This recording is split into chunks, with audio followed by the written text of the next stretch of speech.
quick review of some basic integration.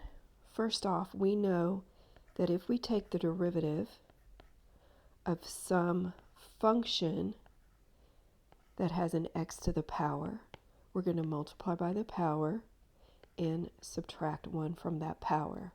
What does that mean? That means that when we're finding the antiderivative of x to a power, we're going to do the opposite process. So first we multiplied by the exponent and subtracted from the exponent. Multiply and subtract. The opposite of that will be to add and then divide. And don't forget, you always have that unknown constant of integration. So just a power rule integral right there. Remember, if you have a polynomial with coefficients and addition and subtraction, you're going to integrate each term separately, and you're going to keep those coefficients as multipliers. And the next video will have lots of examples. Sometimes you have to simplify the function before you integrate it. All right, next, very basic stuff, the derivative of an exponential function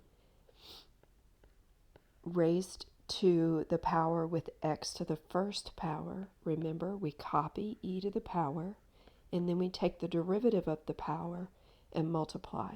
That means that if we're integrating a single e with no other e in the integrand, then we must think of this as the thing that we took the derivative of. Just trying to jog some memories here. E to the power never changes and never goes away, so you copy that. Now, in the derivative, if this was a perfect derivative of e to the nx, there would have been an e there. There is no e, but there is no n, but remember, n is just a constant. So I can multiply by that constant and divide by that constant, and I end up with the full integral, of e to the nx. In my opinion, this should be left for the integration by substitution section, but your book tends to leave it in this portion.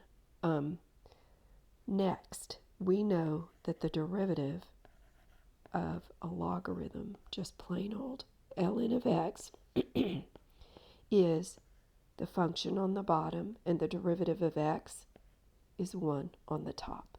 That means that if we ever have x on the bottom, then that is the perfect derivative of the ln of x. Now, just as an aside, I'm going to put a little thought bubble here. If we're integrating x to the minus 1, and we try to use a power rule, we're going to add 1 to the power and divide by the power.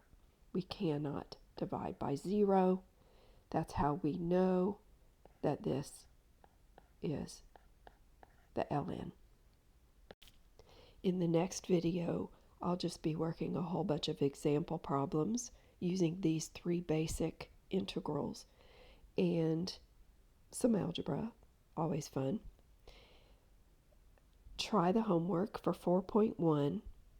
If you need assistance, then watch the next video, and we'll quickly move on to something a little bit more fun and challenging.